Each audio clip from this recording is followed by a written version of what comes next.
G'day friends, and welcome back to another Tall Tales and True. Now this time we're going back to 1975. I'm 19 years old. It's probably a couple of months before my 20th birthday. I'm living in a little town in Western Australia called Dongara. It's a crayfishing village with basically all that's there is a couple of shops, a pub, the Kalis fish factory that processes all the crayfish, and a heap of people that have lived there all their lives, working on the boats and catching crayfish and bringing them in, and other fish, I suppose. I'm living there. I've got a job as a deckhand on a cray boat. That was the sort of boat that I was on when I was a cray boat in Dongara, for this guy I'll call Billy K. Now I'm only 19 years old, still wet behind the ears, and this is a, what would you call it? It was a West Australian frontier town back in those days, back in the early 70s, mid 70s. Pretty rough and tumble. Anyway, I was on deckhand on this cray boat, owned by Billy K. Well, he wasn't owned by Billy K.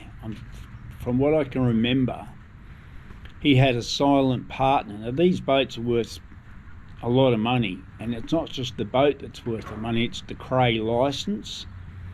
The actual license goes with the boat. Now that's what I was told back then, that the boat might be worth $20,000, but the license is worth $200,000. I'm only going on what I was told. Anyway, I was working on this boat for this Billy K, and he was a good seaman. He knew his stuff. He'd been doing it for a long time, but he liked to drink.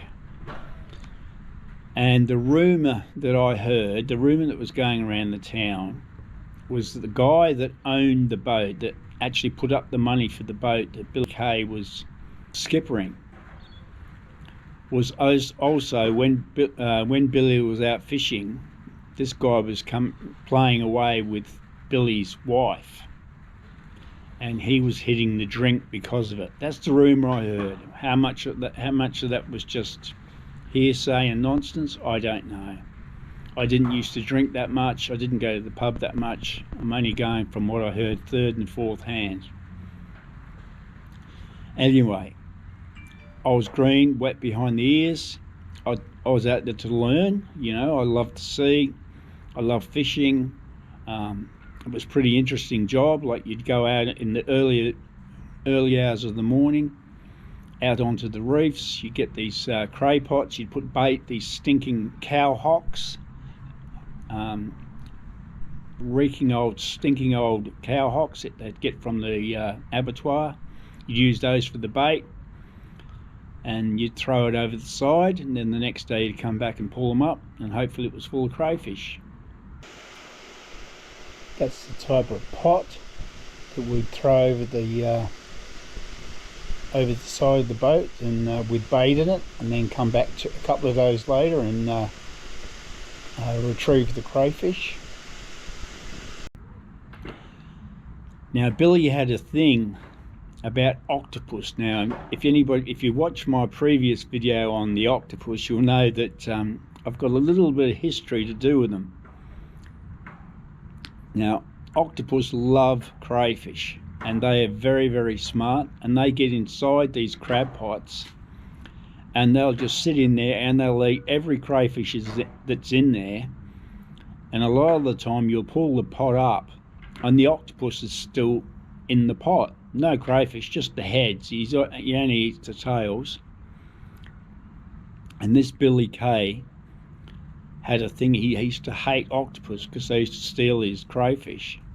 So he had a thing where you had to kill the octopus when you pulled it up.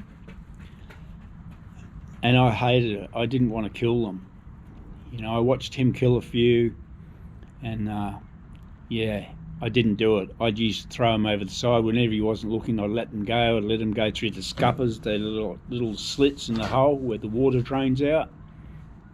And he used to get really cranky with me for letting them go. and we had quite a few arguments over it. And he was an older guy. He was in his, I don't know, late 30s, 40, I don't know. But to a 19-year-old, it's pretty intimidating. It's pretty rough and ready. And but I still wasn't prepared to kill these poor old octopus that came up. They were just trying to get a feed. Anyway, like I've mentioned, he liked to drink, and he'd either come to work still sozzled from the night before, or he'd take a slide bottle of port out with him. And anyway, on this particular day, we're out, a fair way out, we've been pulling pots all morning. We'd come up on this bommy, which is like a reef. It's like a, what you call it, it's like a underwater sea mountain that's sticking up to either just under the surface or just above the surface. And I'm pulling up this pot. It's got a winch and I'm on the side. He's skippering the boat, just nosing the boat into the swell. Anyway, he obviously wasn't paying attention, because I've looked up and this swell is just picking up the front of the boat, and it's lifted the whole front of the boat up. The boat's reared up on its back end. I've gone careering down the back. The pot's come crashing after me. My foot has landed on a live crayfish, and it stabbed its spikes right into my foot, which was just agony, because I'll show you a picture of what the carapace, that's the head, looks like, and all the spikes. I've got slammed against the transom of the boat. There's water pouring over the top. The cray pots come slamming into my ribs, so I'm pinned between the transom right down the back of the boat. Water's flooding over the top. The cray pots got washed over the side. Billy's half fallen over, not knowing what's happening. And luckily he's come to his senses, grabbed the helm, given the engine some. The engine was still going, luckily, and yeah, we've got us out of trouble. But I was really rattled. I was really shaken. That's probably one of those times when the life flashes in front of your eyes. I was in a lot of pain. I thought I had broken ribs. My blood was pouring out of my foot where I've stood on this crayfish. Anyway, by now he's got the shits. He's carrying on. Started yelling at me. That was, I think he's blaming me for what happened. I wasn't watching. I don't know. Anyway, he decided that's it. He's got the shits. It's going in. We're going in. That's the end of the trip. And he shouted at me something like, make sure because what part of my job, I should explain this, you got a little gauge, and you put it on the gauge on the back of the crayfish, and that tells you whether it's oversized or undersized. And obviously the undersized ones you have to throw back, and the ones that are oversized or the correct size and above, you throw in the tank. Well, on the way back, I'm trying to measure these crayfish, and I'm probably doing it in a fairly haphazard fashion because I'm in pain. My foot's killing me. My ribs are hurting, and I'm probably not paying as much attention to it. And besides, I decided that was the end of it for me. Like, that was the closest call I ever wanted to have at sea. I'd been warned by a few people around the town that he liked too much. He liked his drink too much, and a lot of the young guys wouldn't go out with him. So I decided this is going to be my last trip, and it was. That was the end of it. Yeah, I don't think I even got paid for it. I didn't hear any more about it. And I ended up leaving Dongara a week or so later because my foot blew up with it was just full of pus where I'd got an infection from this crayfish. I ended up catching a lift up to Geraldton to the hospital. And I remember the lady in there putting me on a transfusion, putting me on antibiotics, and saying I was very lucky not to lose that foot because I left it too long. And anyway, that's the end of that. That's the end of part one. I ended up leaving Dongara. I won't tell you how. That's another story. I drove an old panel van up up north, all the way to, I don't know, 7,000 k's. I was going to head to Brisbane, but that's another story.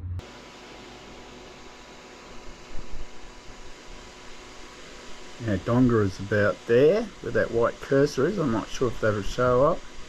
So I've gone all the way up here to meet my friends in Brisbane, all the way down to Brisbane here, and I've gone back to New Zealand, and eventually I've ended up in Newcastle, which is about here. So that's a long way from Dongara to Newcastle. And there's Dongara on the left there, if you can see that little cursor. And then we're going to go right over here to Newcastle. That's how far away Dongara is from Newcastle. Fast forward to probably 1982, 83, and I've lived on the beach for a couple of years at Noosa. I've gone back to New Zealand, lived there for 6 months in a farmhouse. I've moved up to Whangarei, New Zealand, and lived there for a while, and then I've flown with a mate back to Melbourne. And this is the car that we bought in Melbourne for $400, and we drove it from Melbourne, me and a mate, up to Brisbane.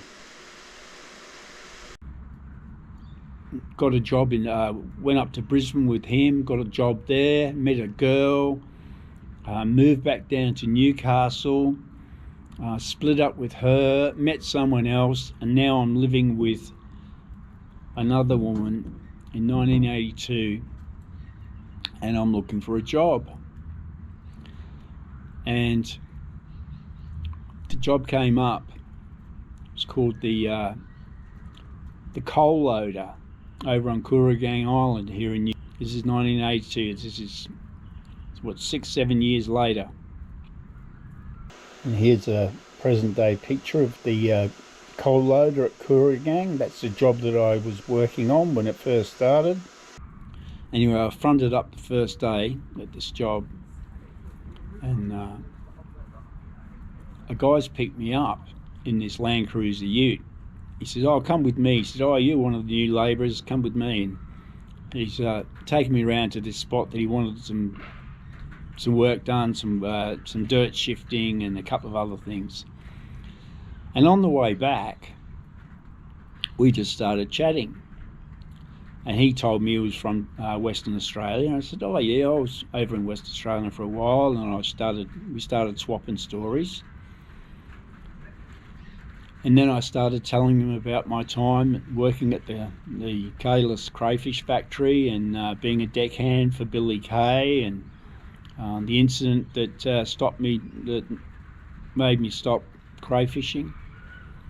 And anyway, he's gone very, very quiet.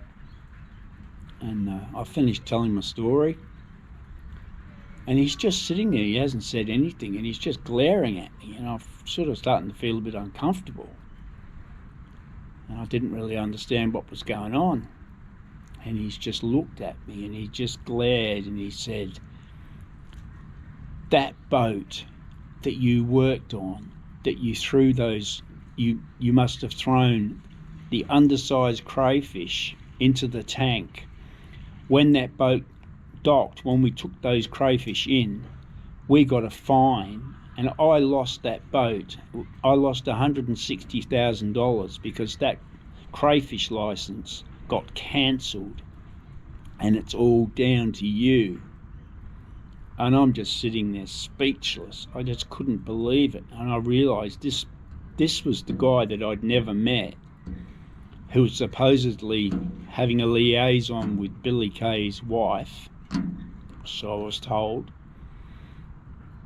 And here he was, all these years later, 7,000 kilometres further away, and I just happened to jump in the ute. And there's a lot of people working on this job. It was a huge job. Like, there was probably, I don't know, 15, 20 foremen and a couple of hundred workers. Like, the odds of me jumping into this ute with the same man that own this boat or put up the money for this boat is just mind-boggling. So yeah, that's the twist of the story. I never did. I don't think I saw him again. I don't know how long I lasted there. I think I got shunted over somewhere else, some other part of the job. I don't think I bumped into him again, or he made sure he didn't bump into me. I'm not sure. I can't remember. It's a long time ago. But yeah, just a twist of fate that this guy was the same man from all those years ago. So yeah, I hope you like that story. I'm rather proud of the fact that I let as many octopus go as I could back then, because after I shot that octopus on my foot from the last story, I really regretted it. Thanks for watching. Hope you have a great week, and yeah, catch you on the next one.